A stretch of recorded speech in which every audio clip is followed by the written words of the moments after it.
if I have to cut this, it's fine. On a scale of 1 to 10, how much do you hate the United States? We are here with a guy you might know. His name is Bob, the Canadian. Hello, everybody. And in the distance, we have some thunderclouds rolling in. Yeah, we've been kind of working outside all day, and it's been on and off. It rains a bit, and sometimes it stops, and we run out and make a video, and here we are again in a break in the weather. This might be cut a little short, but my goal here, as the raindrop, wow, that was a lot sooner than I thought. I think it's just the tree shaking. I think we're fine still. Okay. But my goal with this English lesson is to just have a simple conversation with Bob the Canadian so you can get a better understanding of how native English speakers speak to each other. Okay, I'm ready. All right, so my first question is, I'm assuming that everybody who's watching now knows you already. So I'm wondering, how much of a balance do you have between teaching English and teaching others about Canadian culture? Oh, so that's interesting. So there's a lot of culture and views and things behind me or happening in my videos. I don't always address it. It's sometimes a question I get from people. They'll say, oh, I want to see more of Canada, or tell us about your favorite food, or you walked by a person, why didn't you stop and talk to them? On Canada Day, I walked by a person once and someone was like, oh, you should have asked them about Canada Day. And I think I don't do enough of that. Okay. I think I'm always like, well, you've worked with me now for 2 days. I'm like really focused on teach the English, get the clip, and then move on to the next thing. That sometimes I forget to take the time to maybe do a little more, but oh well, that's me. And that, hey, sometimes the people will talk to you and sometimes they'll just tell you to... Yes. What's a good way to tell a Canadian to stop bothering you? Oh, I think you say something like, I'm sorry, but I need to get some work done. I'm sorry, but I really need to get going. You don't make up an excuse, but you almost always start with, I'm sorry, with the Canadian accent there. There's the apology there. Sorry about this, but I really got to get going. Do you ever say like, hey, buds off?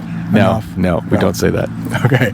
So obviously you've been teaching for about 6 years online and yes, 20-something in person in a classroom? I think around 25 now, maybe more. It could be more. I lose track after time. What's the most rewarding part of teaching in a classroom versus teaching online? Yeah, so in a classroom, I really like going to grad, which is graduation, not to see the grade 12s graduate. I do like that as well, but I usually run into students who I taught in the past. So one of the rewarding things is when they come up and just tell me about what they're doing. It's nice when they say, I really liked your classes, or they helped me a lot. That's not as common, but I think it's very rewarding to run into a former student that I taught at school in a classroom in real life, and just hearing about their life. I find that very rewarding. In terms of online teaching, I love comments. I don't have time to respond to all of them, but I do read a vast majority of the comments, and I love hearing about your country, your English learning journey, maybe your struggles, your successes. I like it when someone says, I just took a test and I passed, like an English test. So that's very rewarding. I like that. Yeah, that's awesome. Now, these can't all be softball questions. Yep, no problem. I've given Bob a couple very easy questions. Now I want to dig a little deeper. Okay, let's go. Okay.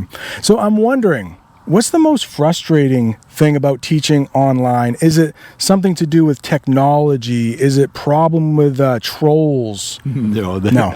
So my most challenging thing is when I'm trying to make a video, and if it's windy or loud, or if I'm really tired and it takes longer than I expect it to do. Sorry, I stuttered a bit there.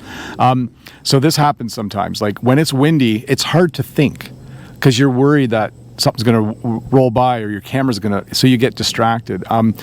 Rain, like to me, that's the hardest thing.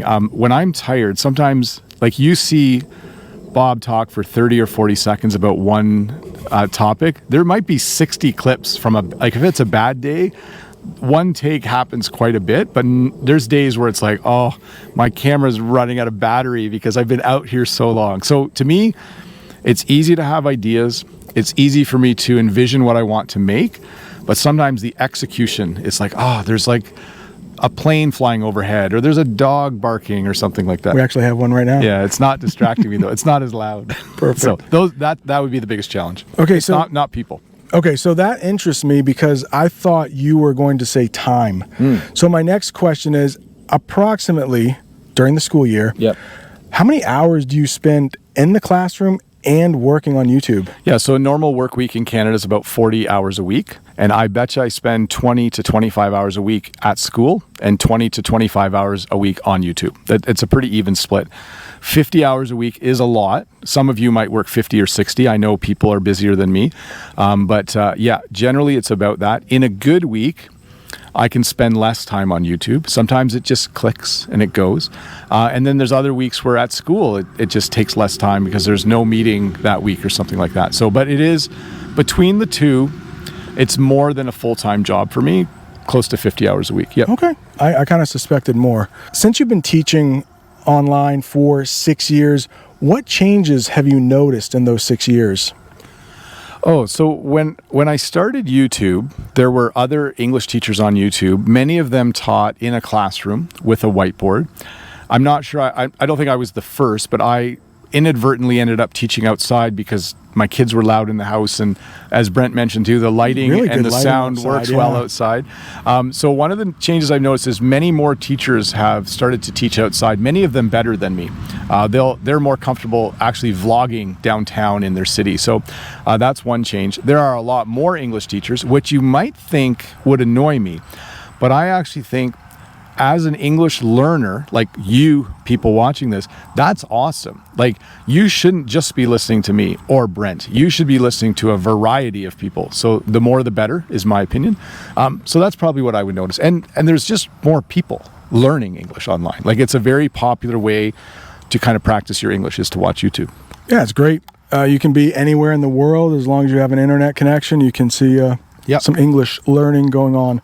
All right, my next question is, if I have to cut this, it's fine. But like on a scale of 1 to 10, how much do you hate the United States? I don't hate the United States. So I actually like the United States. I have some relatives in the United States. I went to university in the United States, so I still have some old friends who I've kind of lost touch with, who I very much value the experience I had with them. But when it comes to sports, then I don't like the United States. If the Canadian hockey team is playing the American hockey team, I do not like your country at all in that moment. So in that moment, we must win. I'm surprised by that because you usually do win when the Canada plays the US. Yes. So I would say this, Canada and the United States have a very good relationship, always have. Sometimes it's strained a little bit. Maybe right now it even is a little bit. But I would say that it's not like I love America, but that you are a good neighbor. Okay. But I think it just shows the fact that we can joke about it. Yes. And the two countries have a pretty good relationship. Yes, absolutely. A little give and take there. Yeah. So my next question has a little bit to do with balance in your life, because you do work incredibly hard in the classroom and on YouTube. Yep. How do you find that balance between work, family, and just simply having fun? Yeah, so one of the things I do is, I'll back up a little bit. I worked for my uncle when I was a teenager and in my early 20s, and we did construction. We built houses, we built barns. And he was very good at analyzing any process and finding a faster, better way to do it. And it was kind of his motto all the time, like, there's a better way to do this. Or he would say things like, let's design a system before we start doing this, something that's efficient. And I think it's kind of a family trait. I picked it up a little bit, was trained a bit by him. So for me, balance comes into creatively fitting YouTube into things I'm doing anyways in a way that doesn't annoy my family. So here's a good example. My daughter's working somewhere. She doesn't have her license yet, her driver's license. So I have to drive her to work every day. So Monday mornings, when I drive her to work, I find a nice location to shoot a little video. Tuesday morning, when I drive her to work, I find 2 other locations to make 2 other videos for my members or whatever. When I'm at school, I look at, okay, I finished all my schoolwork. I don't teach again for a while, and I'm part-time, so I can leave. I'm flexible. I'll pop out to town and make a video. So I don't often, almost never, take time away from my work. That would be a no-no. Or my family to do YouTube. I usually fit it in creatively in certain spaces. So early on, when the kids were a bit younger, when 1 or 2 of them still had naps, I would go shoot a video on a Saturday afternoon when they're having a nap. I find balance by YouTube.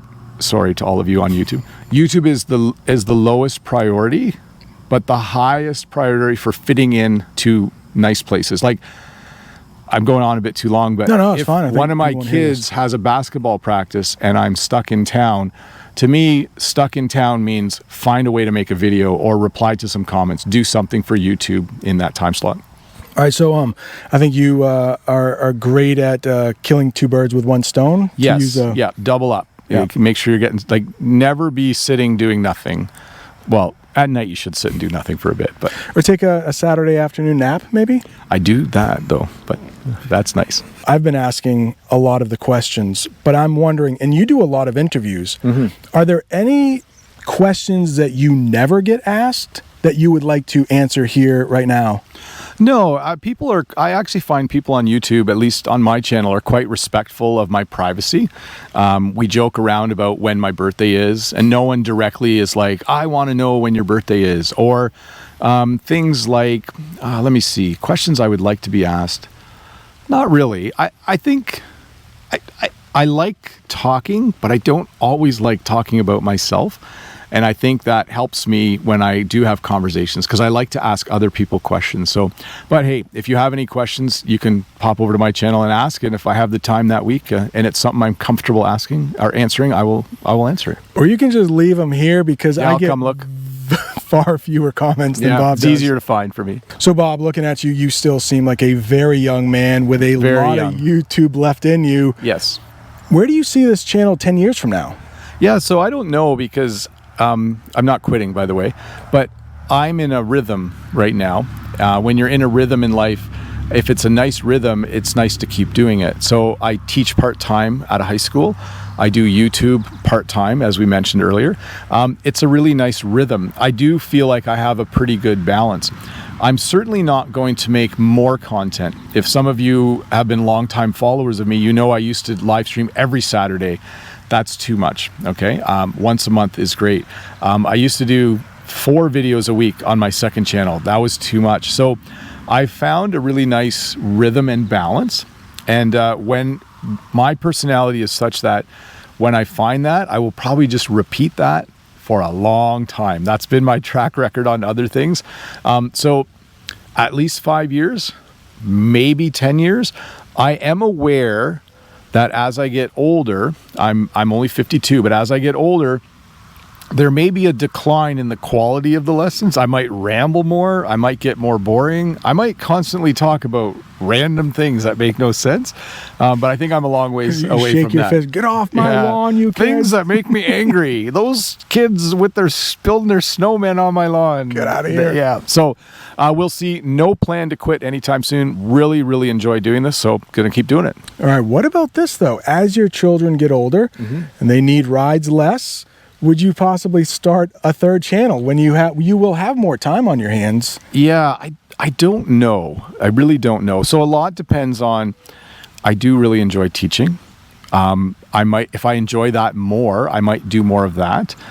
Jen has the flower farm and I help a lot. If that becomes more popular and even more, like maybe it's profitable, but it's not amazing.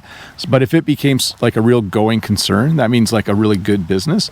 I might help more with that. It is nice to be outside and do physical labor where you don't have to think. So I don't know. That's a good question. More time though. If you give Bob more time, he's going to do something with that time. Maybe a little more traveling? Maybe a little more traveling. We're at the stage in life where in 10 years, our kids may all be off and living in different parts of Canada or the world, and we would want to go visit. So Maybe like Maine? maybe Maine, maybe. yeah. And so we would want to have time to do that for sure. Perfect. Well, Bob, I can't thank you enough for inviting me to your farm, sitting down and letting me torture you here with Yep. these questions. 2 days of fun and this is our last video, a nice little interview at the end. The rain is just starting. And we're wrapping this up, but it's been fun. This interview's been fun, Good. and the whole 2 days has been I great. totally agree. Yeah, thanks for I coming. think I'm going to get a little emotional. I'm going to shed a tear. I'm shed a tear. Yeah. All right. Thank you all for joining. Thank you for watching. If you want to watch another video, right up there, I visit an abandoned house. Thanks for watching. See you next time. See ya.